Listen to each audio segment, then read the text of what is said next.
Hello all, welcome to the show. I'm Gus Gagliardi and this is Fire Code Tech. On Fire Code Tech we interview fire protection professionals from all different careers and backgrounds in order to provide insight and a resource for those in the field. My goal is to help you become a more informed fire protection professional. Fire Code Tech has interviews with engineers and researchers, fire marshals, and insurance professionals, and highlights topics like codes and standards, engineering systems, professional development, and trending topics in the industry. So if you're someone who wants to know more about fire protection or the fascinating stories of those who are in the field, you're in the right place. Hello all, welcome to episode 52 of Fire Code Tech.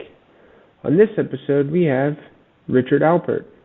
Mr. Alpert is a senior fire protection engineer with GHD, a global engineering consulting firm, in their Richmond, Virginia office. He has over 37 years in design experience, construction management, and commissioning of public, private, and commercial projects that include for high-rise, residential, and office buildings, sports arenas, historical, and cultural buildings. In addition to his engineering career, Mr. Alpert has been involved with the volunteer fire service over 45 years and has served in many leadership positions within local fire departments, including the vice president and chief. He holds several national certifications, including ICC Building Plans Reviewer and Pro Board Fire Officer, number 2.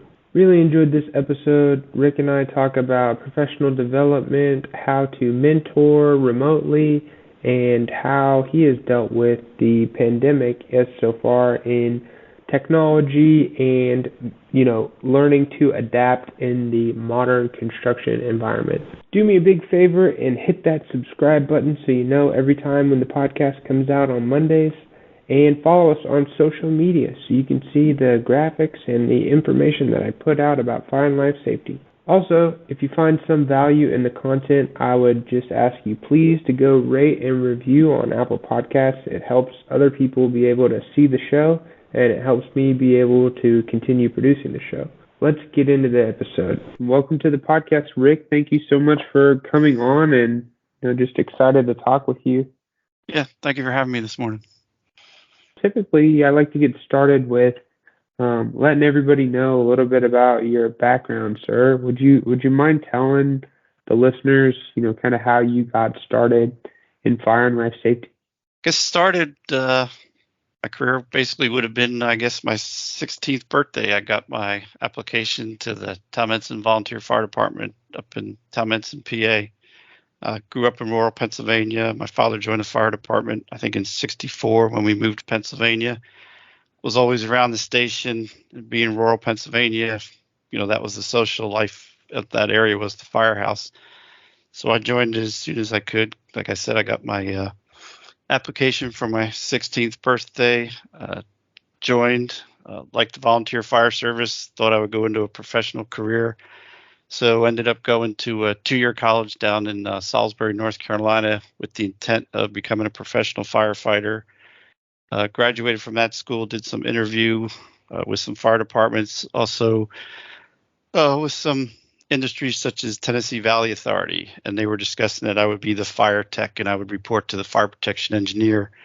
And that intrigued me, and I asked one interviewer, who's the fire protection engineer? And he said, well, if he's the engineer, he'll be in charge. And I said, well, if I want to be in charge, how do I do that? And he says, well, you've got to get your engineering degree. I'd never heard of an engineering or degree in fire protection engineering. He mentioned at that time Illinois Institute of Technology and University of Maryland. So I looked into that, ended up enrolling in University of Maryland, went there for 4 years, and then that launched my career into fire protection engineering. Oh, very nice. I have some family in Western PA, and so I'm familiar with the area a little bit. Used to go up there all the time, but That's cool. It's cool to hear about your origin story and finding it through your family, and getting interested. That seems like a fairly common career path, having family in the fire service, but that's awesome. Good to hear that. Yeah, my entire family was. My father was involved. My mother was in the ladies' auxiliary. My sister was in the ladies' auxiliary. So it was definitely a family affair. Wow, that's awesome. I bet you had lots of lessons learned from your family being involved so heavily. It probably helped you get integrated faster for sure. Yep. Yeah, so I basically never had a choice in the fire service. indoctrinated pretty Yeah. early into the fire service. I like that. Yeah. Well, my father always had me hanging around the station, and back then it was rural, so everything back then it was either no call or it was a working barn fire. So it was, the whole neighborhood would go out there, support the firefighters. The women would bring refreshments and everything, and my mother would she wouldn't have to drag me out there. I'd be in the car before she would to get out there and watch Dad fight the fire. So Wow, that's a good experience. That sounds like good memories. Mhm. But so you went and got your engineering degree at Maryland, and then Yes. so after you got your engineering degree, kind of what was your path forward? Still working in the fire service, and understand that you have been continually working in the fire service. Is hmm that correct?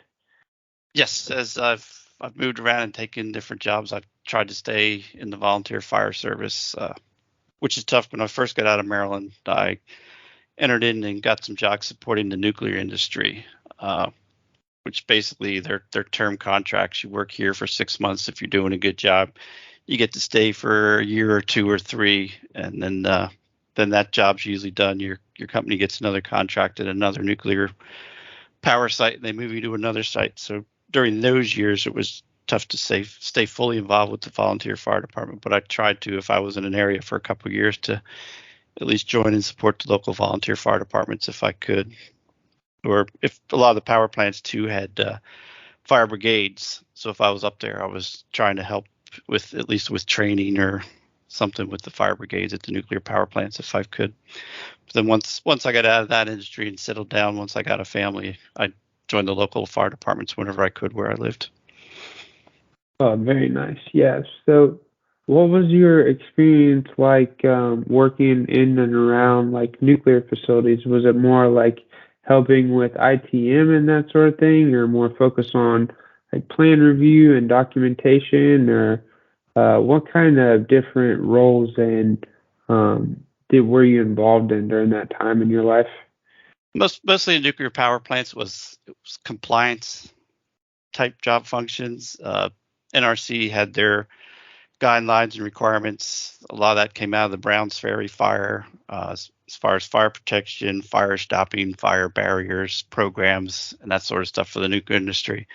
Um, Basically, we would move from plant to plant to support their programs and assure compliance with the NRC regulations, whether it was a fire barrier program, fire stopping program, fire protection programs, systems, operations, training, just to support the NRC requirements. Very cool. Very cool. That seems like a very interesting career path, nuclear. I have a good friend from school. I graduated from the Oklahoma State Fire Protection Technology program. So it was a common career path for a lot of folks to go into nuclear. But it seems like a very interesting career. Yeah, one of my locations, I ended up in Fort Worth, Texas, supporting the power plant out there, and I got picked on out there because I was the only Maryland grad. Everyone else was from Oklahoma, so Oh no, they not enjoyed the. picking on me out there. Oh yeah, they're probably just jealous. Mm. No, I'm just, it's a really cool program out of Maryland. I was always, tell people that there's different specialties and different, good things to get from each program. I think that the engineering side of things and the more fire phenomena focused, well, from the outside looking in, Maryland program seems like, a good pair with the more technician focused OK State program. So Right. I wouldn't be opposed to going to both colleges. But no, that's cool. So And I actually after met my wife in the nuclear industry too, so that worked out. okay, well, that's a good deal. Yeah, That sounds like a win. yeah, met her at one of my locations. Oh, nice. So after you worked in nuclear for a while, I understand that you've had a couple of positions as a engineer for architecture and engineer in the construction industry. Like, how did you make your way into that sort of role? Or, what interested you in that sort of role? Well, there were, I guess, two reasons for looking to get out of the nuclear industry. One was I met my wife, who at that time was fiance, and the intent to settle down, because like I mentioned before, the nuclear industry, you're bouncing around every year, every 2, every 3 years from site to site. It's never a permanent position.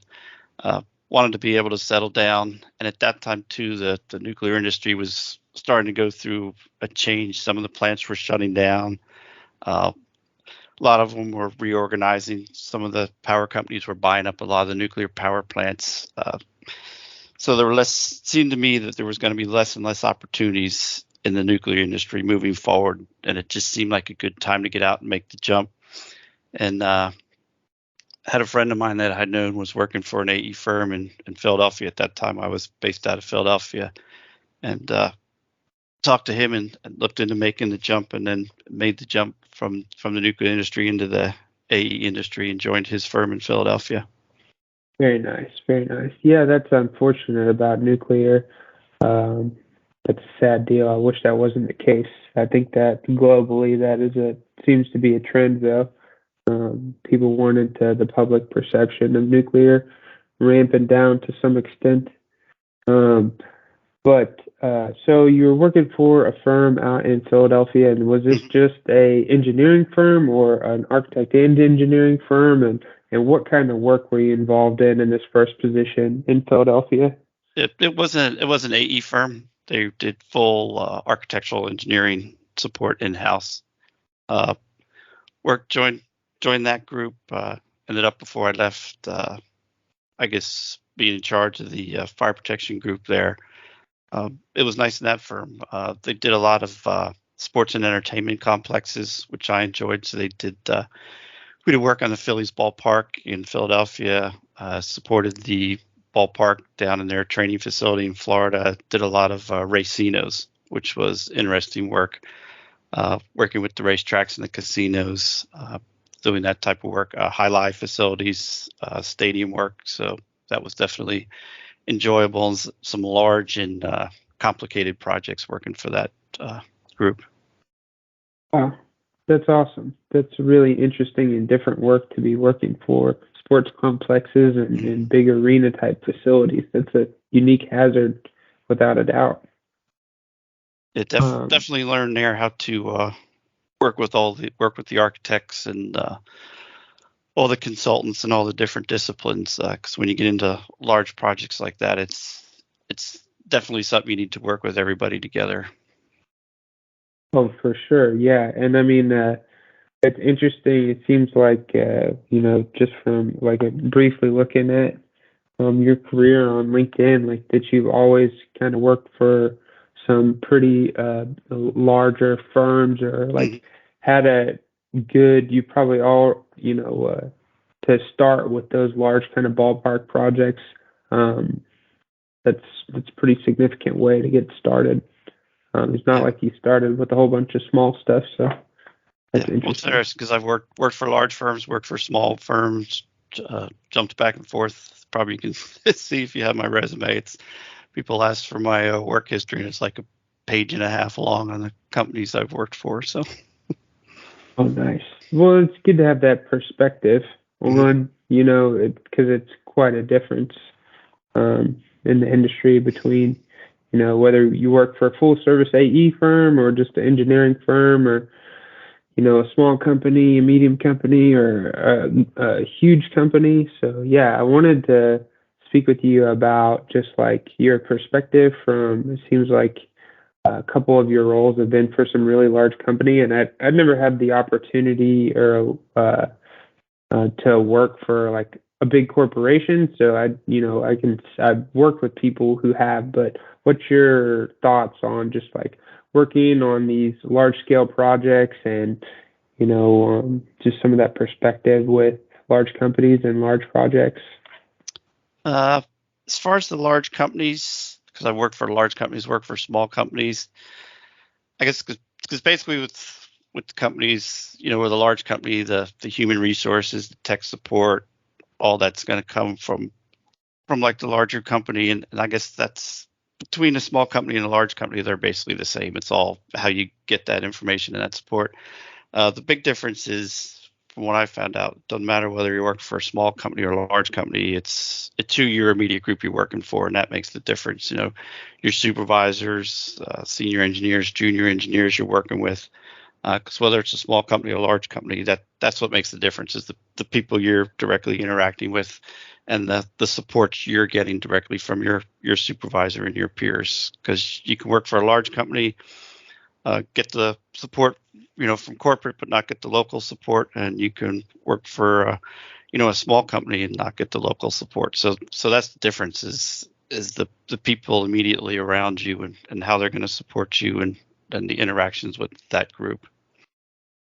Yeah, that's a great piece of advice. Thinking about that early on in the careers, as I had professors who had told me, think about who you're working with, think about your manager and your direct support. So that makes a lot of sense.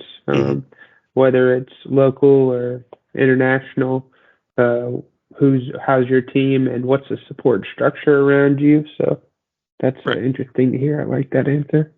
Yeah, it's definitely I guess an offshoot is COVID has changed a lot of that too, with not going into the offices a lot. I guess it's been 3 years now, and I haven't really been back to the office since. As a matter of fact, the position I'm in now, I'm basically permanently remote. I don't report to an office. So especially now, being able to access stuff from corporate, as far as benefits, pay stubs, expenses, that sort of stuff, and then support within your little local group, being able to get on teams and support people, have meetings. You don't have that day-to-day contact, so even more so than ever now, the work within your immediate group is even more important, making sure you've got that connection.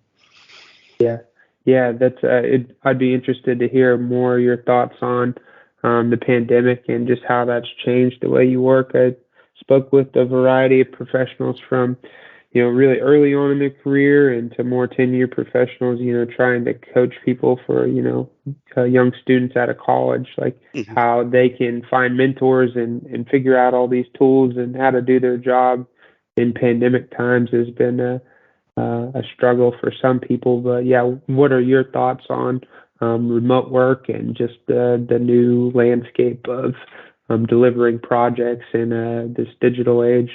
Yeah, well, for me, it's been interesting because I got out of Maryland in '84, and people listening to this podcast are going to laugh because back when I was in Maryland, we still had punch cards and punch machines.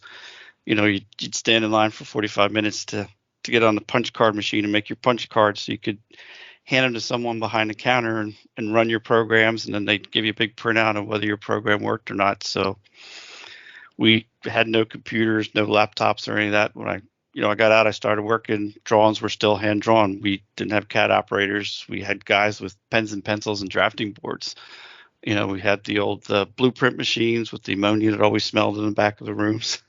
So I came from that generation, and then slowly got into computers, CAD. I guess since early on, when I joined the AE's firms, I was already a senior engineer, so I never had CAD loaded on my programs. I've never done electronic drawings. I've always had a drafting tech or CAD support. I've never done it myself. My experience with drawings, like I said, was hand drawings. The drafters would do them. We'd send them through the blueprint machine. I'd mark them up in red. Even a couple of years ago, I had my drafting tech.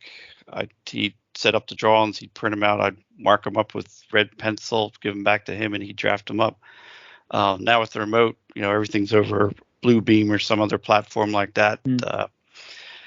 The junior engineer, the CAD tech will send me something electronically now, and I'll get onto Bluebeam and I'll mark it up electronically. And that's been a process, for me, and I'm sure people in my generation. I've had to learn quickly how to do everything on the desktop and a laptop. And people laugh at me when I was a little link back to the fire service. Before I moved down here to Virginia, I was the fire chief up in Pennsylvania for the department up there, and since I was fire chief, the local township, I wasn't allowed to have any of the social media platforms because they didn't want people sending stuff to me, and they didn't want me reacting and getting stuff out there on the platforms that they didn't support. So I wasn't allowed to get on Facebook, so I never did. And always had a phone supplied by the fire department. So up till this Christmas, when I guess our telephone company called and said that they would no longer support my flip phone, my wife actually finally bought me a smartphone for Christmas. Finally migrated over to that. So I've always been a little bit behind on the technology, but people laugh now. They see my smartphone. They're like, "Oh, you finally got rid of the flip phone, huh?" So yeah, so you probably got better mental health for it, so I wouldn't worry too much about it. My son's been helping me learn how to use that thing. So, but that's been the biggest thing, is the learning how to use the technology that I've never had to or never been forced to use before. And then learning how to, interact with the junior engineers, and, instead of sitting down with them and saying, sitting down, with a set of plans, say, here's how we mark up the plans, here's how we draw in, this is what this building requires, and sitting there and actually doing it by hand. Now it's over Teams meetings and marking up in Bluebeam and stuff like that, and presenting the stuff to them. Yeah. So that's been the biggest change and the biggest challenge. Wow, yeah, that's definitely some different takes on, there are a couple different revelations in there, from drawings to CAD, and from CAD, and now everything's in 3D. So I mean, so it's just like multiple evolutions, and then finding that relationships with people when you don't get the face to face, and you don't get nearly the richness of communication with looking somebody in the eyes to see if they're really getting what you're saying to them as you're marking up a drawing. I mean, that's it's definitely harder over the computer. Not that it can't be done. I think a lot of people are doing really great things with remote working, but it definitely presents some new challenges. So the biggest thing is I've given some lectures and lessons and stuff over Teams meeting, is it's much more difficult when you're not seeing the faces of the people and their reactions, and trying to invoke questions from them to see if they're understanding the presentation you're giving. Yeah, it's tough when you just see a little circle with initials and you don't see the faces and the interactions. Yeah, the silence is deafening when you're giving a presentation or something, and then it's just like all dim circles, and you're like, man, this really feels like any absence of head nodding or any social cues that you would get if you're in the room with somebody would let you know if people were just like asleep or clicking through their phone or something. But that's definitely different.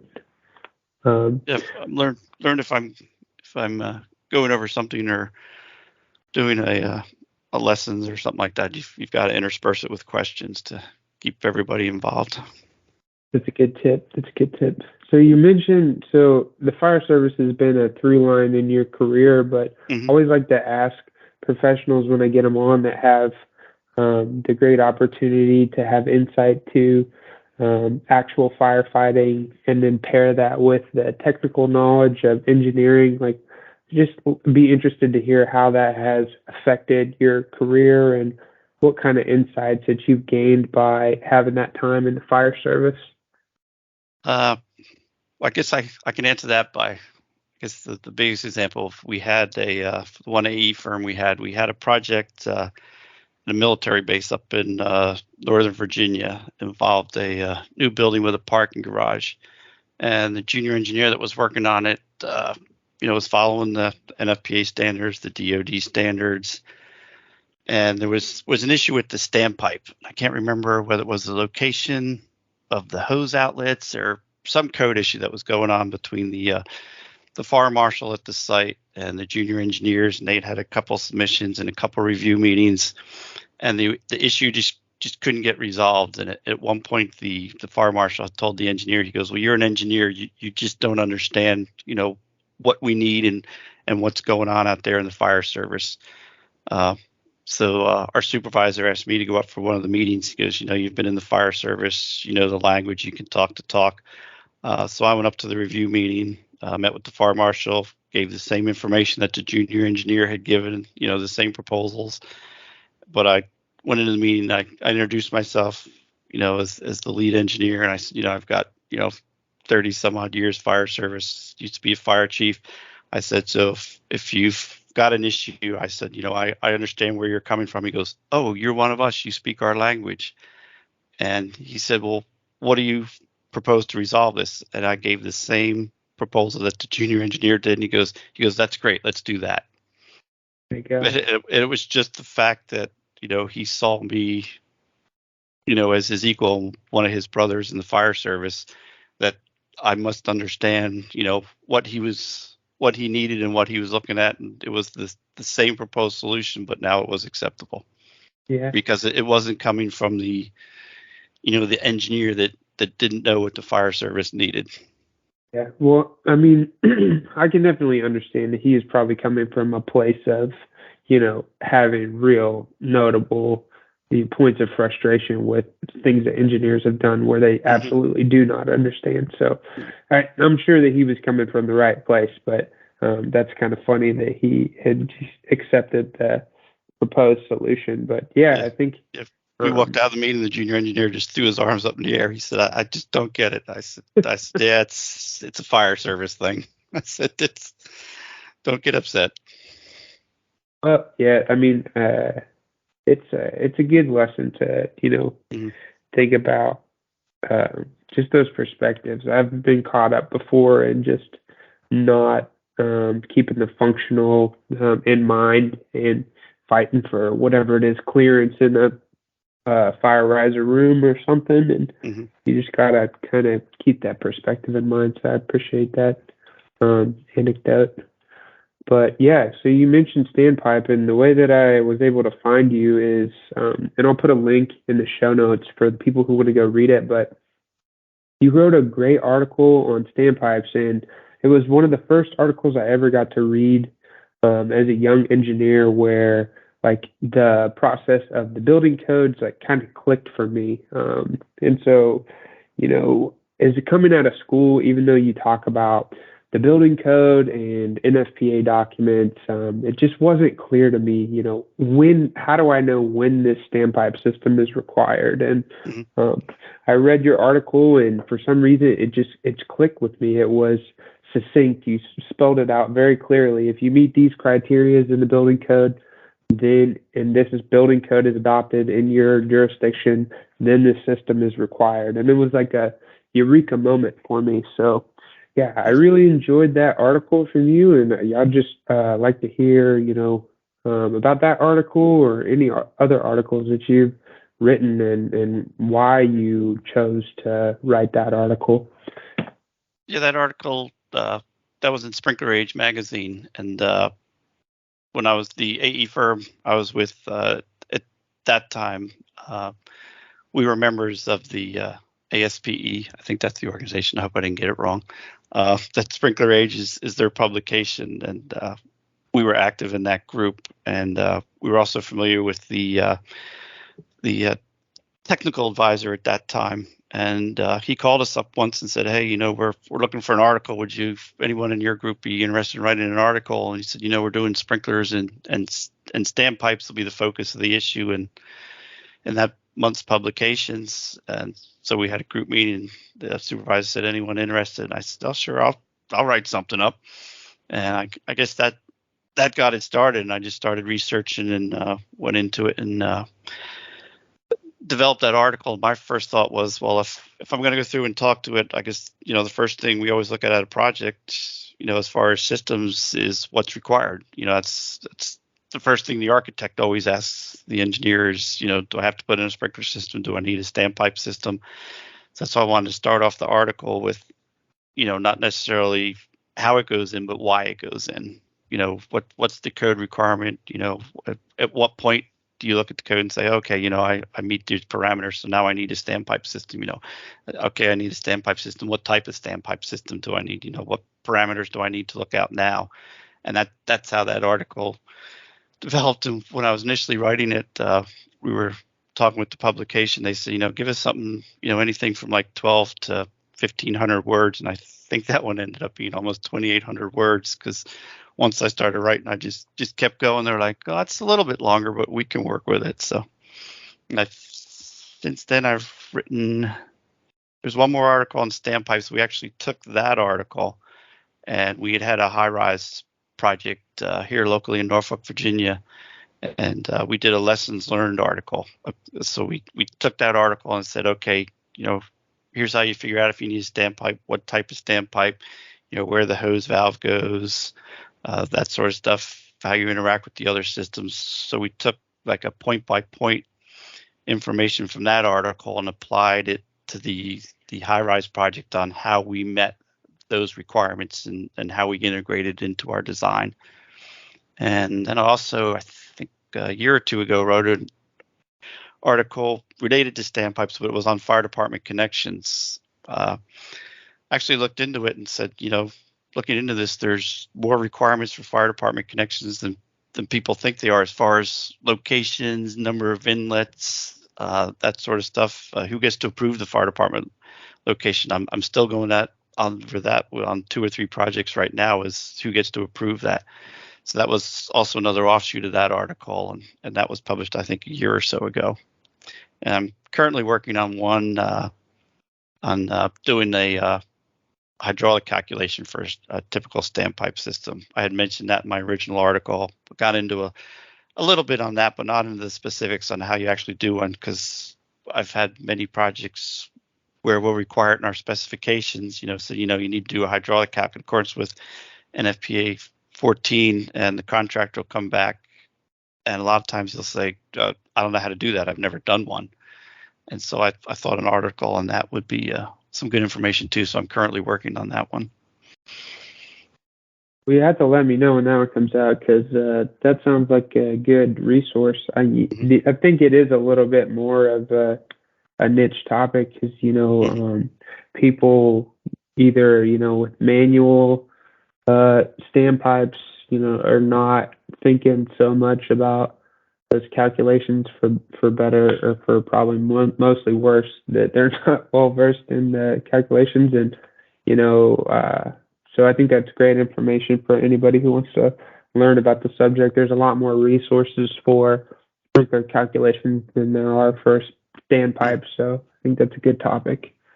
But yeah, that's awesome. I really enjoyed the article, and so I'd be definitely interested to hear about any more writing from you. But I was just going to ask, since you mentioned your involvement in professional societies, I just want to pick your brain more on what kind of professional societies that you've been involved in, and what value you see in being involved in those kind of communities. Well, I guess fire protection engineers, the typical top 2, SFPE, NFPA. Then also I'm in the ICC, International Code Council. One of the consulting firms I worked for, they did a lot of third-party building plans reviews for Washington, D.C. So they encourage staff to get their ICC certification in buildings plans examiner. So I studied a little bit for that, got that certification, maintained that certification over the years. So involved as a member of the ICC and maintaining that, and and doing the continuing education credits for ICC. Like I said, NFPA, SFPE, keep involved with them. NFPA mostly, because the technical standards that everybody uses. SFPE, I've been using them mostly for CE credits, doing their webinars. And then ICC, like I said, using them to maintain my certification. And they also offer classes as far as building plans, examiners, training, and stuff like that to maintain my my certification with the CE credits for that. Very nice, very nice. So I'd like to round out the interviews with just like professional development conversation topics, and since you've had such a variety of career and mentoring and experience in the industry, I just wanted to get your insight on what kind of advice you would have for young engineers getting into the field, and how would you recommend them to get integrated and kind of or any broad piece of advice for people getting into the industry. One thing I would recommend, I didn't do it when I was at Maryland because I was just trying to get out. So I would do internships. When I was at Maryland, like I said, I had gone to another college for 2 years. I ended up at Maryland for 4 years. So my father was pushing me. He's like, this is 6 year college now, time to get out. So I didn't want to take a semester off to do the internship. But I recommend doing an internship. That way you get a good idea of, the type of work that's out there. I know we've got a lot of them at my current company now. We've got interns, and a lot of them just end up coming right on board. But I would recommend do that. Get out there and try working for a semester and see what's out there. See what different jobs are there. I've worked in the nuclear industry. I've worked for the AE firms. I've worked for all the major consulting firms, and they're all a little bit different the way they operate and how they work. So I would get out there and try one. Yeah, that's a great piece of advice. I think there's no better way to figure out if you like working in a certain industry or a certain job function than getting out there and doing it, especially getting paid and getting a great line on your resume. So it's a great piece of advice. Yeah, and then if you know any graduates, talk to them, see what specific fields they're in. The things that are good, the things that are bad about what they're doing. I mean, there's advantages to working for AE firms. There's advantages to working for the consulting firms. And how your jobs are viewed. When you work for the AE firm, you're part of the big team. You're one of the engineers. You work for the consulting firms. The AE firms hire them, and you're sometimes a little bit more of the expert. So they don't necessarily question what you're doing as much as when you work within the AE firm. So it's definitely different perspectives of how you operate within the teams and how you're viewed depending which organization you're working for. Yeah, that makes sense. Yeah, I just recently made a career switch to working for an engineering firm instead of a full service firm, and yeah, see a bit of that change. I hadn't thought about it like that, of your role and what that means to the team, as far as just like, how much scrutiny from your team. I mean, not that there'll never be any, but it definitely changes. Mm-hmm. And then there's also, working for the AHJs. I've got friends that work for, fire departments as fire marshals, as fire protection engineers. So there's also that side of it. Very true, very true. Yeah, that was actually my dream job once, but the timing and the location didn't work out. It was a offer from a fire department out west as a fire protection engineer with the fire department, and you actually were a member of the fire department, and you actually drew on-call duty like once or twice a week, and you would get a car, red lights and sirens and everything to respond to major incidents. And, you were expected to respond and then offer, technical advice to the suppression officers on the scene, and I thought at that time was my dream job. It was with my family and time and location. It just didn't work out. But that would have combined my two loves of firefighting and fire protection engineering. Yeah, that's interesting. I haven't heard about a position like that. That sounds fascinating. But yeah, so what kind of you mentioned some great professional societies, but I wanted to end with what kind of resources you would recommend to professionals. Generally, when I ask this question, I'm thinking about professional societies, technical blogs, or trade magazines, or just anything that you would recommend. I know that some of the material used to study for the PE exam is pretty solid, but just what do you think is a good resource? Where do you get your information or keep up to date on the industry, that sort of thing? Mostly now, especially being remote with the SFPEs, it's the webinars that they offer. Matter of fact, I think I have another one at noon on elevators and personnel evacuation elevators. I had one last week. Then an engineer I used to work with at one of my AE firms is now with the fire department as a fire protection engineer, like I mentioned before, and he had one on protection of cannabis grow facilities. So definitely that's the one way I keep up right now is the SFPE. The NFPA, with the projects and jobs I've worked on, I've never been able to attend a large number of NFPA conventions. I guess that's my one regret is I wasn't active in keeping up with the conventions and the interactions there, and the personal connections, because that's where I get a lot of my information too with people I've worked with over the years. Is I'll get in a situation and I know they've worked on that type thing, and I'll just give them a call and say, hey, what'd you do here? Uh, so I'd recommend if your company supports it, to attend the NFPA conventions, just to keep those interactions and those connections going. Same with the SFPE. Unfortunately, except for ones that are in conjunction with the NFPA, I've never attended a national, international SFPE meeting. But I would recommend people trying to do that and keep up with that. And then, like I said, the ICC, if you're into the life safety and the codes, would be joining ICC, getting the certifications if it benefits you and your company, and they do a lot of training. I attended a 1 week seminar a couple of years ago to get my continuing education, a whole week on building plans reviews again. Just to keep up on the information in that. The IBC and all the associated codes change every 3 years, so just trying to keep up with that, and to go into those meetings once a year, or every 3 years they put out the significant changes. So I always try to take that training. Significant changes to the IBC, the IFC. Those are typically 8-hour classes. Getting in on them and making sure you're up with what's going on with that, because different codes are always getting adopted, and trying to keep up with whatever jurisdiction you're in, what version of the IBC or the IFC, what edition they're using, how they've modified it, trying to keep up with that. Yeah, that's great advice. Yeah, keeping in touch with how the industry is changing and the code cycles, and maintaining rapport and connections through conferences and just professional involvement. That's great. Mm-hmm. That's great tips. Well, Rick, I just wanted to thank you so much for coming on the show. Really enjoyed speaking with you, and yeah, thanks again. Oh, thank you for having me. Appreciate it.